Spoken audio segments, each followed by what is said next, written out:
Megan yelled at me earlier and told me if I didn't do this episode, she was going to be mad because it's the fourth episode. Let's go. Holla at you, girl. How have you been? We've been gone for 2 weeks because of the Jonas Brothers. Well, as soon as we got back from our trip, I got sick. And I feel like I've been sick for 57 years. It's the love bug. That was really... It was good, though. But I am finally getting over it, so that's how my week went. How has your week been? It was really good. I actually got to go to a concert for the Recreation and Parks Association in Arkansas. And A concert? what did I say?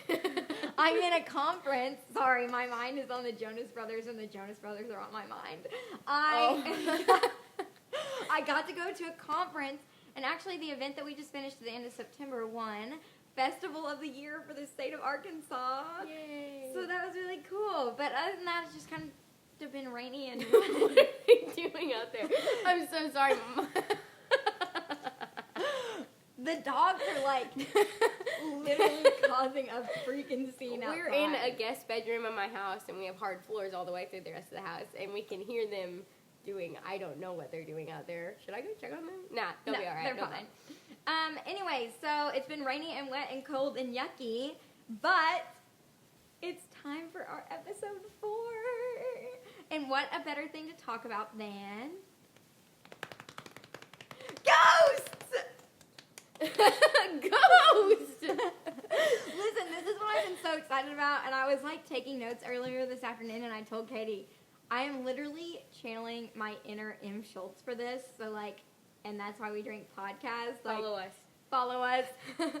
I am literally a fangirl. I'm so excited to do this. She kept trying to give me information on it, and the whole time I was like, I don't want to know. Like, I just want to be surprised. So I started to take notes, and there's like 2 pages of notes, and I was finally like, no, I'm just going to go through this because there's so much information that is so important.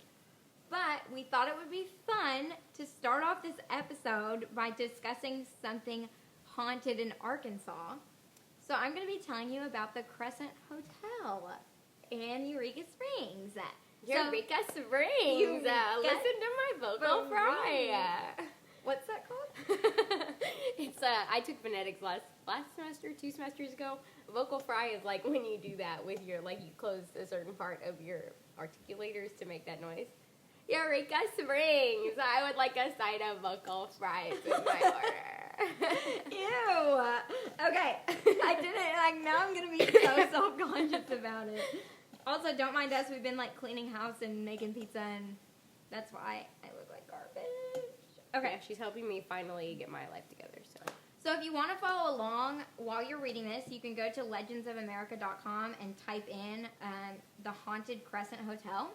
And it'll pull it right up. And this website is actually really cool because it gives you all of the history of, like, the hotel or the place that you're studying. But there's also a button that you can push that says Jump to Hauntings. So all you have to read about is the ghost. Dope.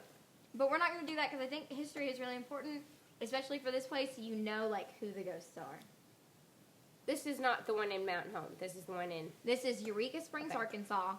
And a lot of, like, people around here get married at this hotel. Like, it's a big, luxurious resort. Do people that get married at this hotel know it's haunted? I mean, I would be surprised if they didn't.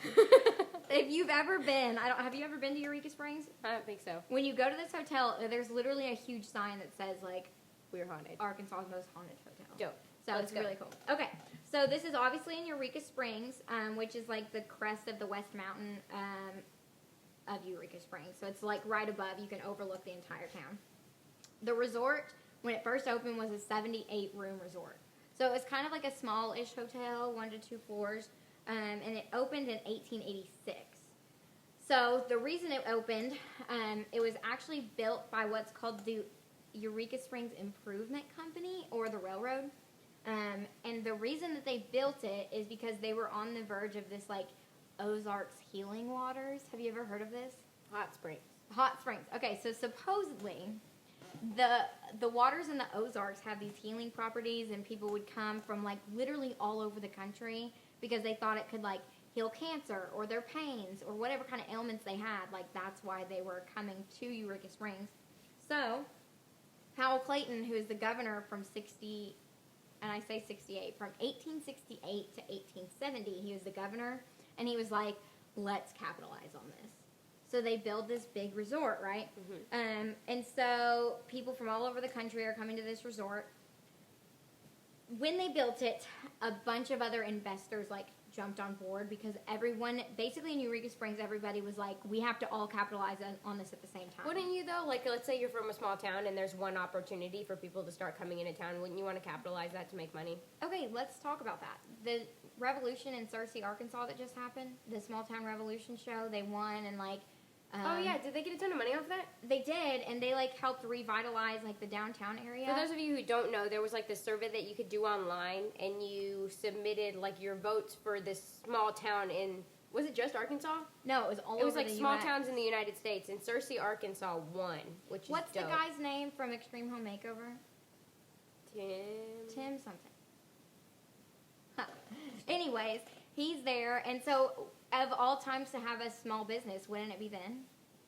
Yes. You know what I mean? So they definitely jumped on it and capitalized it. Are you finding his name? Well, I was trying to, but I don't think Tim is his name. What if I type dude? Ty Pennington. Ty Pennington! I just have the biggest Oh my god, crush yeah, on him. that just gave me all the flashbacks that I forgot I All had. the so nostalgia when they're like, I like butterflies. They say it one time. and the whole Move that house. bus. Move that bus. Okay, sorry, where were we? Anyways, they're capitalizing on it. That's all dope. of the cities and businesses. So they start to build this, and they're bringing in stonemasons from literally Ireland. The best of the best are coming to build this place. Yeah, but if you're given this much money... Oh, are you still talking about your thing? Uh-huh. Okay, my bad. I thought you were talking about Cersei. So, I was just thinking that, if you were given this much money, why would you spend all of it on stones? But, continue. No. In Eureka Springs in 1860... Okay, I'm following. They are bringing in stonemasons from Ireland, and they begin building and constructing this hotel in 84. Okay. So because the limestone that they used to build this hotel were so heavy, they actually had to build wagons that would withstand the weight so that they could move the stones around. Dope. The walls were huge. They were bringing in electricians. They were 18-inch thick walls. They had towers and balconies. For those of you who don't know anything about construction, that's really thick. Yeah, supposedly walls are 8 inches thick. Can you hear them?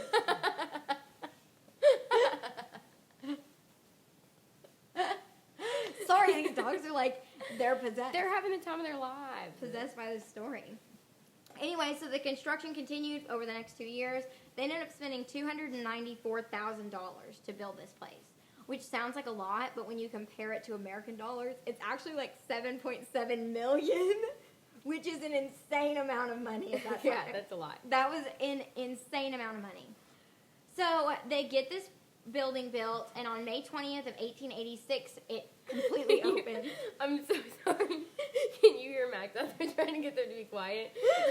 So our executive producer is outside, and I can hear him going, shh.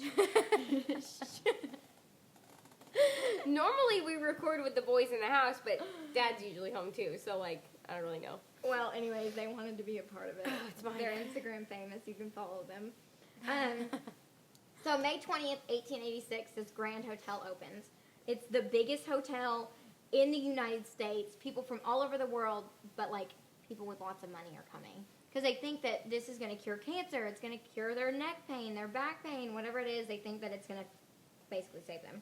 So when they opened it up, they had this big gala ball and a full orchestra and this banquet dinner. 400 people showed up to celebrate the opening of this hotel. So here's just a list of things that this hotel has to offer. There's a big old banquet room that holds about 500 people. A swimming pool, tennis courts, croquet courts, whatever that looks like. Are you being serious? Well, I was. Move on. What does it look like? It's like golf with the big clubs and the big balls, but then there's and those it's got things. the arch things. Ah, okay.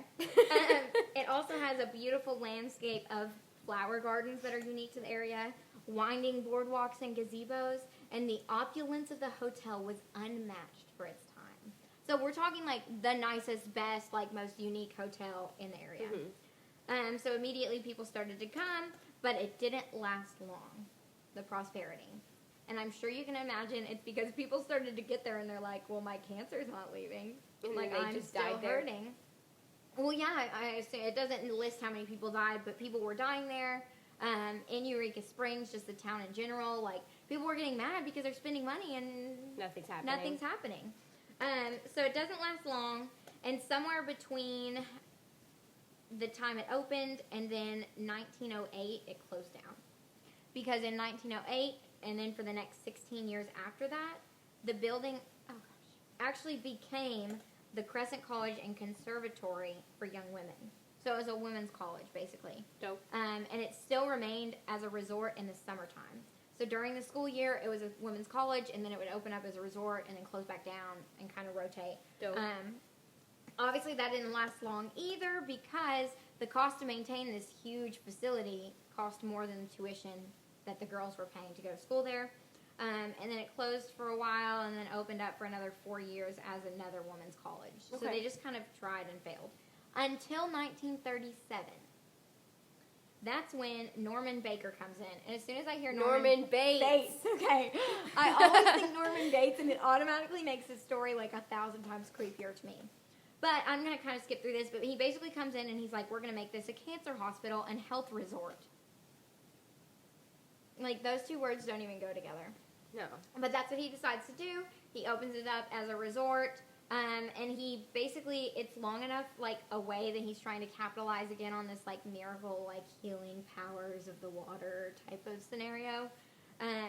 So he opens it up. He has no medical training. Okay, wait. So all these people just magically forgot that obviously the healing waters didn't heal people. Well, I think because most of them died. Most of them had these, like, big, sick illnesses from the 1800s. So most of them died, or they maybe just were, like, clinging to this hope that maybe it would work they again. did it wrong. And if it's considered a cancer hospital, it's gotta be work. real, yeah. So, but this guy, Norman Baker, has no medical history at all. He's not a doctor. And actually, he was convicted in Iowa for practicing medicine without a license. So he just was like, bye, Iowa, and moved to Arkansas. Yeah, move to Arkansas where all your wrongs get righted. Okay.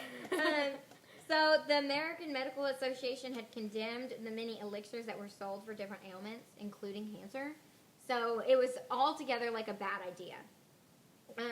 But he made as much as $500,000 a year on these miracle elixirs, which were basically just water from the streams of the Ozarks. So, I mean, he was rolling in some money. Gross. The investigation into Baker kind of fell through with a 4-year sentence in Leavenworth. He was arrested, charged for basically like practicing medicine without a license. And it said that he basically defrauded cancer patients out of $4 million. This is some serious resident shit. But also, is that not what kind of happens now? That's what I'm saying. Did you watch the episode of The Resident, or like that whole season where they tried to get that cancer lady? Based on this. Watch The Resident. Must There's be pretty doctors on there. There's a pretty doctor on there. So once he left Leavenworth, he basically just moved to Florida, and it says he lived comfortably until he died in 1958. He probably opened another doctor's office. Wouldn't you think? Yeah. I mean, he did it in Iowa, and he got a slap on the wrist.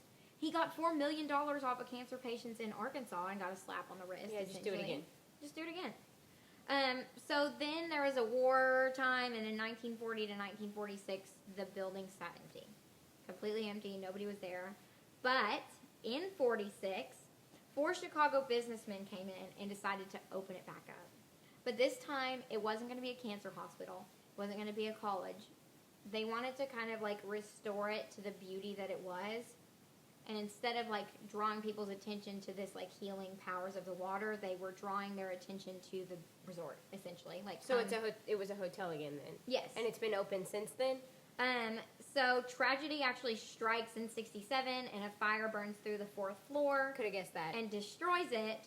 But yes, so it all kind of changed in 1997. When Marty and Elise purchased it. And I'm not even going to try to read the last name. So if you're following along, good luck. Nope. Ronig. Roenigk. So in May of 1997, so the they year after you were announced... born. So it's 24 years old. It's... Wow. 22. It was the year after. But the couple Yeah, she's right. I don't math. announced that in 5 years, the Grand Lady of the Ozarks was going to be back open and back to what it was in 100 years. So it actually didn't open back up until 2002 that it was like completely restored. So they bought the place, and then it took them 5 years to redo it. Yes. So in 97... So it really hasn't been reopened that long. It hasn't. But it's been kind of standing still since the 1800s. So in 97, they began to rebuild the spas. There was massages and saunas and therapy tables and tanning beds and exercise equipment. Like it was a modern, back in the day kind of hotel. They just kind of built it up so that it could make money. They got electrical and plumbing and all of that done. And on September 6th of 2002, they made their announcement a reality. And after $5 million of renovations, the Grand Hotel had finally been restored to its original state of glory. Must be nice to have $5 million. Okay, but also if you think about it, they did a really good job because it was $7 million to build the place. So they had, even after it burning to the ground and being all of these different things, they spent less than what it was to build it, to redo it. Because it was already there. They just had to redo it. I thought it was a nice idea. Okay, $5 million. So it has been open since then. Let me just make sure I didn't miss anything. Yeah, so it has been open since then. The dogs are freaking out because the next page says hauntings. Haunting. This is the part we've all been waiting for. Yeah, this is the part I care about. Okay, so it's one of the most visited hotels in the South. Like all of the southern states of America, it's the most visited hotel. Wonderful. It's because it has such an extensive history, and the staff are seeing things, and they're telling stories, and people go and stay in the resort, or get married, or see things, and then they run and tell so-and-so. So there is one apparition that is the most cited out of all of them there. And the staff kind of have dubbed him as Michael. Michael. So Michael is the most seen. He's got red hair, and they assume that he's an Irish stonemason from when the building was actually built. Okay.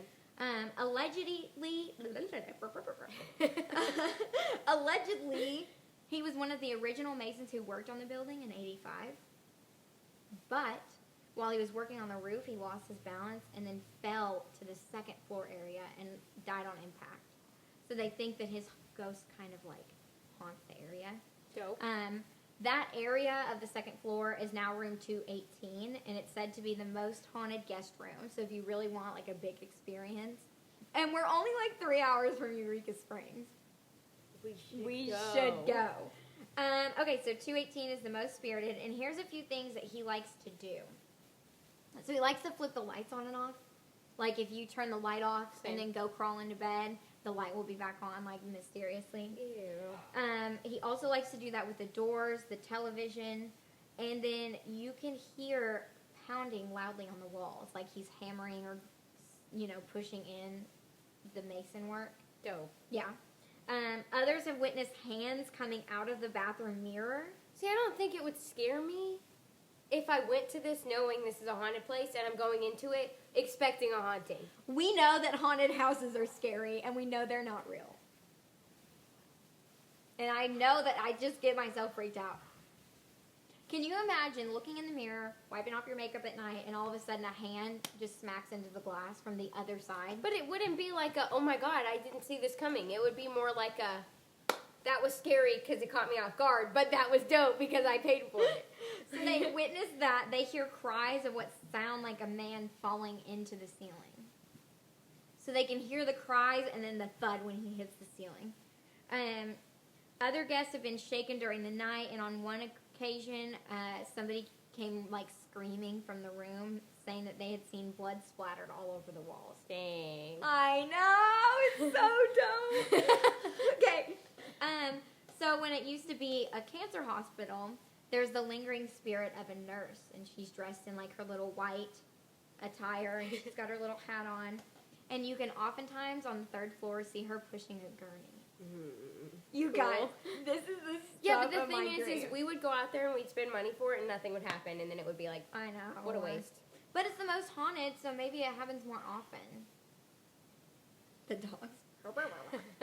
Okay, You can It's a sound I'm only used see to. her after 11 p.m., which is the time that they used to move the deceased out of the cancer hospital so that the other cancer patients were sleeping and they wouldn't see the dead people. They would just think that they were healing and leaving the hospital when in fact they were dying in their sleep and they were pushing them out. Dope. On this gurney. Others who have not seen the apparition have reported the sounds of squeaks and rattles, so they can hear the gurney, but The they can't wheels. actually see it. That's cool. This area, the third floor, was used as the morgue, and today it still houses Dr. Baker, his autopsy table, and the walk-in freezer. So, I mean, you can still go up there, and the autopsy table and the walk-in freezer are still on the third floor. It would have been a stupid move for them to not keep that there. That 100 being they are said, I capitalizing don't on think the it's ghost. actually it. What is the likelihood that this hotel from the 1800s, part of it that burnt down, The has been shut cancer- down over and over and over again, and then when they opened it back up, that stuff was still there, and they go, "This is sanitary, let's keep it." The cancer Just say it. hospital was like the last one, right? It was in the 1900s, so it wasn't that long ago. Regardless, it's cool. Okay, so here's another one. The apparition of the greedy Dr. Baker is here. So even though he moved back to Florida, they say that he comes back because this was the place that he made the most of his money, and he feels like tied to this place. So this is where he comes back to haunt. Okay, actually, no, it's possible. It's possible. Uh-huh. Hear me out, because you are tied to objects. Supernatural. If you died, what object would you haunt? You don't get to decide. But if you could. I don't know. Give me time to think about it. But Okay. you're tied to objects. So if what they're saying is true and that stuff in the room is actually from when he was there, he could be tied to those objects. So the only way to get rid of him is to salt and burn those objects, in case you guys were wondering. Continue. Okay. So you can see him in the recreation room, which is in the basement, or at the foot of the first floor stairway. He's dressed in like a purple shirt and a white like linen suit. And he kind of looks confused, like he's looking for, I don't know, where everything What am I was. supposed to do now? Like, where is my hospital? And he actually appears identical to old photographs where and they call him the Quack, but like this crazy guy. So they actually are using the old switchboard for like the lights and electricity from when it was kind of originally put in. Why would you choose to do that? But they only used it for a time, and I Okay. think it was like a financial thing, I guess. But when it continually, and it was for phone calls too. You know, Crescent Hotel, how can I help you? Okay. But when the phone continually started to ring from the otherwise empty basement, so there's nothing in the basement, and you're getting calls from the basement, Creepy. they decided to discontinue it. Oh, obviously. It was here in that Only logical basement thing to do. that Dr. Baker had his patients convinced of his miracle cures and their life-saving treatments. So the basement is where Dr. Baker spent most of his time with his patients. Can you imagine? Like, say you have room 312 on the switchboard, but that room doesn't even exist, and it starts, like, ringing to That's the dope. phone. In the lobby, a gentleman dressed in a formal Victorian clothing, complete with a top hat, has been spotted at the bottom of the staircase. Which would be from the very first opening in the 1800s. I would think from like the gala, Yeah. all dressed up and ready to kind of dance around. He's described as distinguished looking. He has a mustache and a beard, and many have claimed to entice him into conversation. So some people are saying that they're actually having full-on conversations with like an intelligent apparition. Because they don't realize he's a ghost. When they get done, they go down to the lobby and they're like, "Oh yeah, we talked to so-and-so, he said he works here." But all the things that I know about ghosts are like, it would take so much energy for that ghost to even like push a message to you, let alone a full-on conversation. It's hard for me, from what I know, Maybe it's to the know healing that would be. waters. They're actually haunting waters.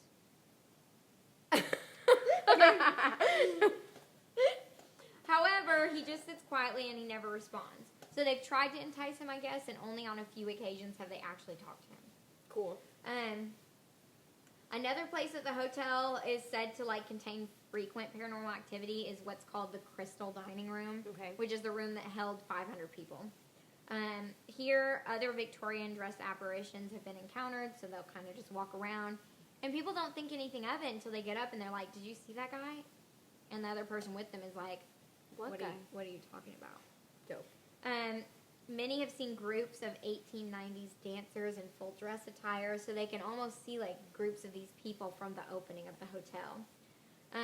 Others reported a tale of a 19th century gentleman who had been seen sitting at a table near the windows, and when you approach him, he says, "I saw the most beautiful woman here last night, and I'm waiting for her to return."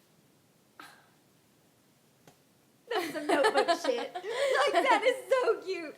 So, basically, all of these ghosts seem to be nice. We've not really seen anyone that's... But I'm not real sure that there are any. Dang it. I thought you were, like, leading into or at something least from there. the research I've found, there's not really anybody that's... On next week's episode. No, I'm just kidding. But, like, I want to hear some, like... 100%. Okay, cool. Okay. So, a former Obviously we don't waitress plan this. that worked at the hotel reported seeing the vision of a Victorian bride and groom in the hotel. The groom made eye contact with this waitress, and then the bride and groom grabbed hands, and like you could physically see them fade away. It wasn't like she saw them and asked about it. They faded away in front of her. So dope. The Victorian spirits that linger in the dining room are said to be very playful, and on one occasion during the Christmas season, the Christmas tree and all of its packages were found mysteriously moved to the other side of the room. Whoa. So they go in after Again. like decorating the whole thing, and all of the Christmas decor are moved to, I assume, where they would have been in years Okay, but past. again, do you realize how much energy it would take This whole place for is an like haunted. apparition to move an entire 99%. Christmas tree and all of its gifts across the room? But like 99% of the people that are in this hotel are probably ghosts. Like the whole place just like... So all of them said, "Let's go move the Christmas tree." And all of the decorations. Additionally, the chairs have been moved to a circle or to face a transported tree. So, like, the circles that they would get in for, like, therapy sessions or, like, to face a tree so they can all sit there for Christmas. Like, they're moving everything. In the dining room's kitchen, the apparition of a small boy has been seen skipping around. So he, like, plays in the kitchen. Maybe he used to live with his parents there that worked there. And they say that pots and pans are said to come flying off their hooks in their own accord. So they're hanging on like a pretty sturdy hook, and all of a sudden they just fall off and hit the ground. Dope. Let's see. One other often reported spirit is of a young female who once attended the Crescent College between 08 and 24. According to the tale, the young girl either jumped from or was pushed from the balcony to her death. So we're not really sure specifics, but basically she was 1 minute on the balcony, the next on the ground. Today, guests report hearing her screaming as she falls from the balcony. Can you imagine dying and coming back as a spirit, and instead of like getting to haunt people, you literally just have to relive your death? Instead of getting to haunt people. Come on! It'd be dope to put your hand into the mirror every time somebody looks in it. So she has to relive her death. You can see apparitions in room 202 or 424. But basically, they're like kind of all over the place. Today, the fully restored hotel creates like a transcended, like back in time kind of feel. But it also provides modern day amenities. It's surrounded by 15 acres of gardens and trails that you can walk on. You can host 72 guest rooms, 12 suites. There's a spa and a salon. So you can still, to this day, stay in the Eureka Springs Hotel. What room do we want to stay in? 218. So we can hear the guy hit the ceiling above us. But what do you think? Are they real? I would be so disappointed if we got there and, like, nothing happened, though. I would be so surprised if nothing did happen. I mean, there's so many reports. That was just one report. I'm sure there's hundreds of thousands more. And there's videos on this website, you guys, of different apparitions. I just feel like a lot of this sounds too good to be true. Yeah, like I feel like I'm too into the like I'm too into it to not The be like paranormal world. Yeah, there's just too much that I feel like I know. I'm just saying, it would be dope. Not saying that it's not possible, because there are ghosts. Okay, I do believe in ghosts. I do believe that there's people who are stuck, but I don't. So let's talk about that. In between this story and your part of the podcast, let's discuss our thoughts on ghosts or spirits or apparitions. Real. It's okay. For those of you who know me, know that I'm like a Bible thumping Christian. Like, that's kind of a big deal for me. So I don't know where my like religious views lie with, like, I guess, nice spirits. I definitely think there are like demons and like bad God, you know, ridden devils or whatever on earth, but I just don't know how like a nice spirit would not. I don't know the logistics of it. Like, I don't know how they would end up there instead of there, or like why they're stuck. I just think that some of them get stuck. I think it's people who can't move on because they feel guilty, or they did something wrong, or like they're stuck here. Yeah. The only thing I know for sure, and my husband always corrects me on this, but energy cannot be created or destroyed. So when you die, it has to go somewhere, and Max is like, it goes back into the ground and trees grow from it. But seriously, I mean, it's a legitimate thing to be like, or the energy flops around. But I also think that it takes years and years and years for that energy, like those spirits who are stuck on Earth, to be able to manifest. And that's where I'm like, oh, do you know how much energy it would take for them to move an entire Christmas tree? Do you know how much energy it would take for them to move one thing? Years and years and years. I mean, it's from 1840. Which is true. But an entire Christmas tree, like, the amount of energy it would take to move a pot off a wall is just, like, beyond anything that, like, you could possibly imagine. That's why it makes me think, like, demon devil type stuff. Yeah, but why would a demon devil type stuff be stronger than And also, why would they only spirits? want to, like, move some pots around? They probably want to do more. They just don't have the energy necessary to move it. So the most that they can do to get their point across, to get their communication across, because the key to life is communication, the most that they can do to communicate with you is to get that pot off the wall. That's all they can do to say, I'm here. But they want to say more, but they can't. But if it's, like, something from the hell, it has as much energy as it needs to, like, I mean, they possess people. I don't know. Anyways, okay, so Katie has, like, a fun little snippet of things, if you want to go ahead and explain what we're doing. So I don't prepare for these things. Wow, didn't see that coming. Except today, when I typed, I wanted to find at least one scary story, because, like, Halloween. Okay, and when this airs, it'll be the Sunday after Halloween. Yeah. So just a couple of days behind, so just kind of soak it in. Yeah.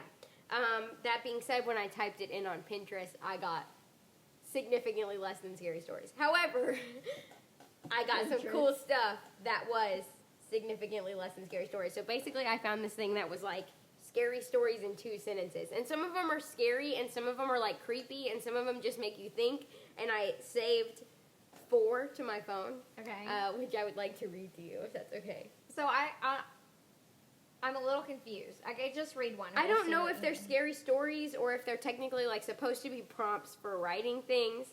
Okay. You read the first one and we'll kind of catch up. Okay, so this is the first one that I have. I want to not read the really, really good ones. Hang on. Okay. Okay, ready? It's safe to come out now, sweetie, Dad said reassuringly, his blue eyes shining at me through the gap in the bedroom door. He's been saying that for hours, but it doesn't change the fact that my dad's eyes are green. Ew! Whoa! 2 sentences is all it takes. When I read the first one, I was like, I have got to read some of these, because they're not really scary stories, but they're enough to make you think, and like... Should we, like, tag on to these, or should we leave it at that? I think we should. You know what? Why don't you send us an email to oapodcastlisteners@gmail.com and finish these prompts for us. Yeah. So read that one more time. I'm obsessed. I got goosebumps. It's safe to come out now, sweetie, Dad said reassuringly, his blue eyes shining at me through the gap in the bedroom door. He's been saying that for hours, but it doesn't change the fact that my dad's eyes are green. So Okay, but I have four, so I have 3 more. Okay. And I think I saved some of these thinking that I would maybe find better ones, and I didn't, so some of them might not be very good. But anyways, I'd always wondered why my cat cried when I left her alone at night. The night after we buried her, I awoke to the sensation of someone stroking my hair and a rough voice close to my ear whispering, "Good kitty." Wait, ew, okay, I literally got goosebumps. Wait. And I don't really fully understand this one, but I think that's so the point. she buried the cat, and then all of a sudden, something thinks she is the cat now? I don't know, though, because she says, I had always wondered why my cat cried when I left her alone at night. And then this says, the night after we buried her, I awoke to the sensation of someone stroking my hair and a rough voice close to my ear whispering, "Good kitty." So something was petting that cat when she was alone. And the cat died, and that thing. Oh my god. Oh my god. Ooh, look, okay, I don't know if you can see my hair standing up. You're like, this is a crappy one. Okay. Well, because I didn't really, I had to like. You have to read it out loud. Okay. My wife keeps trying to convince me that our daughter passed away 2 years ago. As we argue, a small voice asks me, "Who are you talking to, Daddy?" So he can hear her? Okay, that can be. I don't know if it's the way you read it. Oh, Okay, I saved my favorite one Please, for last. God, finish these prompts for us. We will read them on the next podcast. It'll be like a whole thing. oapodcastlisteners@gmail.com. Okay, this is the best one. This is the one that what got me hooked. And I think I actually might have sent you this one, but I don't know if you'll remember it. "Officer, I just looked away for a second and my baby was gone," I sobbed helplessly. "That's better. I sounded much more convincing this time," I thought with a smile as I finally picked up the phone to call the police. What? No! She killed the baby. Obviously. Oh my god. Or, tell us what you think at oapodcastlisteners@gmail.com. Guys, I feel like that was a good enough ender than doing a fun fact. Unless you want me to fun fact it. I'll fun fact it. find a fun fact about ghosts or something. Okay, so there's a couple of exciting things that we want to catch you guys up on for the podcast. Not only are we on Spotify, Instagram, Facebook, we're also on, Buzzsprout, YouTube. We have decided on an airing day so that you guys can make sure every week you listen along as we post. So Sunday is our new air date. So you'll see this the Sunday after Halloween, and then we will continue on Sundays to be posting these. And if for some reason we have to take a weekly break, you will be the first to know if you follow us on all of our social media. Share those YouTube videos. Share those links to our Spotify. Make sure you scroll down and click that follow button so that you get updated on everything that you need to know that is opposite. We also kind of wanted to clarify, because in the first couple of episodes, we did tell you that we would be debating each other. And there will still be some episodes where we do that, but we just wanted to mostly talk topics that will be debatable. So we may agree with each other, but if you disagree with us, we want to know about it. Do you think ghosts are real? Do you think that zombies are crazy? Like, we need to know. Also, I would like to announce that in the future, we may be having a few special call-in guests. So if you're interested in being a call-in guest, again, you need to shoot us a Gmail at oapodcast@gmail.com if you didn't catch it the first 6 times.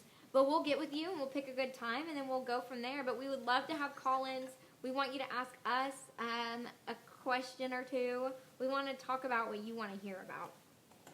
I'm trying to look up, I'm sorry, I'm not ignoring you. No, it's okay. I'm trying to look up this place in California. There was this haunted house in California that you could go to. It's called McCamey Manor. Is this the Have one heard that of you it? win money? I don't know. I just know that they can touch you. They can basically torture you. You have to sign a waiver to do it, and you have to be a certain age, and that's if it. you get through it, you get $200,000. Yeah, welcome to McCamey Manor, the most extreme haunted house on the planet. It isn't your average haunted house. It's literally a walkthrough of one of the most horrific nightmares, the type of nightmare you're glad when you've awoken from. formerly located in San Diego, but now located in Nashville, Tennessee. No. Have you read the waiver? And Huntsville, Alabama is the most extreme interactive haunted house on the planet, and that's putting it lightly. It's also one of the few year-round haunted houses in America. Grown men and those seeking extreme thrills Okay. have yet to make it through the entire ordeal. I'm not doing it. Some even leaving in tears. Russ McCamey is the evil genius behind the scariest haunted house in the world who, along with his best friend and business partner, I'm not going to read that, began scaring the living crap out of people about 14 years ago. Would you enter a haunted house free of charge that involved signing a waiver? So I don't know if this is the same one. And if you know what I'm talking about, or if you've been to this haunted house or another one that's like this, let us know. But there's one where you can win like $20,000 or something if you go through it. But if you read the waiver, they can it says that they're not responsible if you pass out. They can put plastic bags around your head. Yeah, so this one says here are a few requirements you must pass to even be able to enter. The only reason you can leave is if you're going to die, basically. You have to be 21 and above or 18 to 20 with parental approval. So you have to be 18 to come into the house at all with a parent's signature. Doctor's letter has to be there saying that you're physically and mentally cleared to participate. A background check has to be provided. You have to have been screened via Skype with Russ. You have to have proof of medical insurance, sign a detailed 40-page waiver, and you must pass a portable drug test prior to the show that will be administered on site.